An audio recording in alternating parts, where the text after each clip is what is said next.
हाय दोस्तों, good mornings. Welcome to DPQ's study channel. आज मैं प्रश्नावली 13.2 का प्रश्न नंबर 18 के बारे में बात करूंगी। प्रश्न नंबर 18 देखिए क्या दे रखा है कि दो ठोस शंकुओं को एक बेलनाकार नली में संलग्न आकृति में दर्शाए अनुसार रखा जाता है। इनकी धारिताओं का अनुपात 2.1 है। इन शंकुओं को कुओं की ऊंचाइयां और धारिता ज्ञात कीजिए। बेलन के शेष भाग का आयतन भी ज्ञात कीजिए। ठीक है, ये हमारा क्या दे रखा है, एक बेलन दिया है जिसमें कि दो शंकु कटे हुए भाग में और दोनों शंकुओं के आयतनों का अनुपात दे रखा है 2.1 इसका। और इस बेलन की पूरी ऊंचाई दे रखा है 21 सेंटीमीटर और इसका व्यास कितना दे रखा है 6 सेंटीमीटर। ठीक है, तो चलिए हम लिखना स्टार्ट करते हैं इसमें कि दो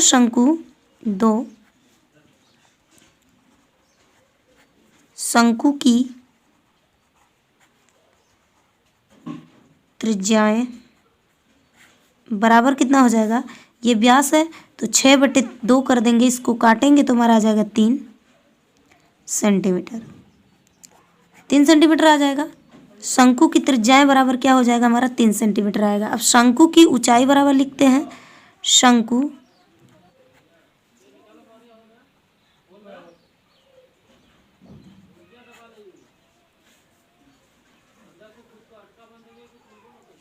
H1 बराबर, इसको मान लेते हैं शंकु ए और इसको मान लेते हैं शंकु बी।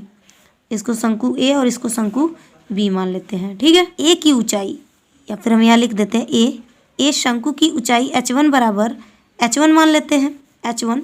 ठीक है, और शंकु बी की ऊंचाई, शंकु बी की ऊंचाई H2 मानते हैं। लेकिन देखिए शंकु ए की ऊंचाई क्या होगी, ये पूरा टोटल क्या है 21 है, 21 सेंटीमीटर है। इस 21 सेंटीमीटर में यदि H1 हम माइनस कर देंगे यहाँ से, इसकी ऊंचाई हमने मान लिया H1, इधर के हमारा H2 हो जाएगा। तो ये पूरी ऊंचाई में से हम यदि इसको माइनस कर देंगे तो हमारी आ जाएगी H2 की ऊंचाई। तो हम लिखेंगे 21 माइनस H1, ये हो जाएगा हमारी शंकु बी की ऊंचाई। अब लिखते हैं बेलन की त्रिज्या, बेलन की त्रिज्या बराबर R1 इक्वल टू R क्या हो जाएगा 3 सेंटीमीटर, इसका भी आएगा। बेलन और शंकु की त्रिज्या कितना हो गई 3 सेंटीमीटर होगी हमारी। चलिए अब लिखते हैं शंकु ए का आयतन, शंकु ए का आयतन बराबर क्या हो 1/3 पाई R स्क्वायर H1 लिखेंगे। H1 है इसका।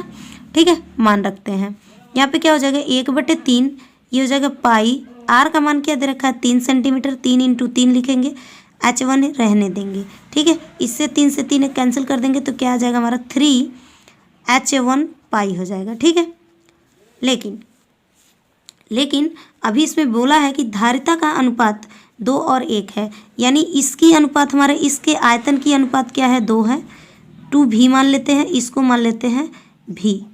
ठीक है, क्योंकि अनुपात 1 और 2 का है। ठीक है, 2 या 1 का है तो इसका हमारा क्या हो जाएगा 2V हो जाएगा, 2V, यानी इसका आयतन क्या दे रखा है 2V। ठीक, तो इसे मान लेते हैं समीकरण 1। ठीक है, अब शंकु B का निकालते हैं इस साइड। शंकु B का आयतन बराबर क्या हो जाएगा, इसका फॉर्मूला 1/3 पाई R स्क्वायर H2। ठीक है, तो हम मान रखते हैं, यानी शंकु B का मान क्या है हमारा V आयतन का, तो V हो जाएगा। इसका 1/3 पाई रहने देंगे, R स्क्वायर का मान क्या है 3 × 3 हो जाएगा। H2 का मान हम ये रख सकते हैं, तो रखिए यहाँ पर क्या हो जाएगा गुणे 21 माइनस H1 हो जाएगा। ठीक है, ये 3 से 3 कैंसिल हो जाएगा। यहाँ पर क्या हो जाएगा हमारा, देखिए 3 पाई ब्रैकेट में 21 माइनस H1, किसका मान आ जाएगा V का मान आ जाएगा। इसे हम मान लेते हैं समीकरण 2, इसे मान लेते हैं समीकरण 2। समीकरण 1 व समीकरण 2 से ठीक है। यहाँ से V1 बराबर हम लिख सकते हैं 3πh1/2। ठीक है, तो चलिए दोनों शंकु को क्या करते हैं, हम बराबर करते हैं। तो देखिए समीकरण 2 हमारा क्या दे रखा है, V = 3π21 दे रखा है। V की जगह हम इतना लिख सकते हैं, तो लिखेंगे 3πh1/2 = 3π21 हो जाएगा।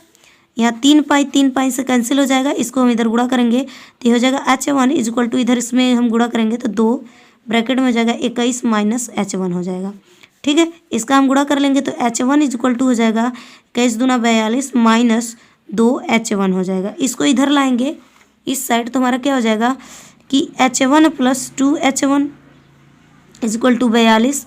इन दोनों को जोड़ देंगे तो 3h1 = 42 हो जाएगा। h1 = क्या हो जाएगा हमारा 42/3, यानी इसको हम काटेंगे तो क्या हो जाएगा 14, यानी h1 का मान आ गया हमारा क्या 14। ये h1 का मान आ चुका है, तो हम लिखेंगे h1 किसका मान था, शंकु ए की ऊंचाई थी। लिखेंगे यहाँ पर शंकु ए की ऊंचाई बराबर, शंकु ए की ऊंचाई बराबर हो गया हमारा। यहाँ पर h1 का मान आ चुका है, तो h2 का मान निकालने के लिए हम लिखेंगे कि शंकु बी की ऊंचाई h2 बराबर क्या है हमारा 21 - h1 है। ठीक है, तो हम यहाँ पर इसका मान रखते हैं कि h2 = क्या आ जाएगा 21 - 14 करेंगे, h2 का मान क्या आ जाएगा 7 सेंटीमीटर। सेंटीमीटर ये भी हो जाएगा सेमी, 7 सेमी इसकी भी ऊंचाई आ जाएगी, यानी शंकु बी की ऊंचाई आ जाएगी हमारी क्या 7 सेंटीमीटर। ठीक है, शंकु ए का आयतन क्या दिया था 2V। ठीक है, तो यहाँ पर हम लिखेंगे 2V = 1/3 πr² होता है। ठीक है, तो h1 है यहाँ पर रखते हैं मान 2V = 1/3 पाई का मान क्या हो जाएगा 22/7 इंटू आर का मान क्या है 3 × 3 और एच का मान क्या है 14। तो काट देंगे इसको 2 आ जाएगा, यहाँ से 3 से 3 कैंसिल कर देंगे, इसको हम गुणा कर देंगे तो क्या आ जाएगा 3 दूना 6, ये हो जाएगा हमारा 132 यानी 2V इसका आ जाएगा। यानी शंकु ए का आयतन हमारा आ गया कितना 132 आ चुका है। शंकु ए का आयतन कितना आया हमारा 132। शंकु बी का आयतन, शंकु बी का आयतन बराबर क्या था V था। अब इसी को हम क्या करेंगे 2 से डिवाइड कर देंगे तो शंकु B का आयतन आ जाएगा। तो V = कितना हो जाएगा 132/2 कर देंगे, इससे काट देंगे तो इसका क्या आ जाएगा 66। तो V = कितना हो जाएगा 66 सेंटीमीटर हो जाएगा। यहाँ किसका आ गया सेमी, ये भी हमारा मान। ठीक, शंकु ए का आयतन आ गया हमारा 132 और शंकु बी का आयतन आ गया 66। अब क्या पूछा है कि जो हमारा ये डायग्राम है, इस डायग्राम में बेलन के शेष भाग का आयतन भी हमें ज्ञात करना है। हमारे जो डायग्राम है उस बेलन के शेष भाग का आयतन निकालना है। तो लिखेंगे बेलन के शेष भाग का आयतन बराबर क्या हो जाएगा बेलन का आयतन माइनस 2 शंकु का आयतन।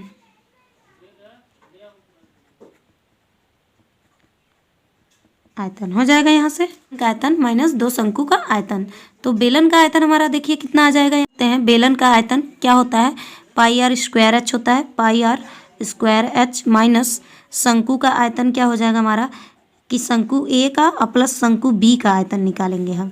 तो देखिए यहाँ पर क्या है कि πr² यानी 22/7 गुणे आर का मान 3 × 3 दिया है, इंटू एच का मान क्या आया है 21 दे रखा है। पूरे टोटल शंकु की ऊंचाई क्या है 21 है। ठीक है, माइनस ए का मान कितना दे रखा है हम अभी निकाले हैं। ए का मान देखिए 132 है इधर, और बी का मान क्या है हमारा 66। तो लिखेंगे 132 प्लस 66, ये हो जाएगा।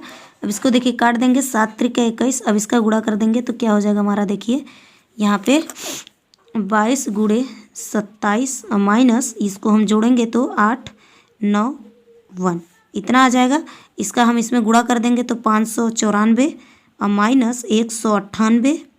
इसको हम यदि घटा देंगे तो 396 घन सेमी आ जाएगा, घन सेमी। ये आ जाएगा इसका बचे हुए बेलन के शेष भाग का आयतन। ठीक है, आप इसका स्क्रीनशॉट लेना चाहते हैं तो स्क्रीनशॉट ले सकते हैं।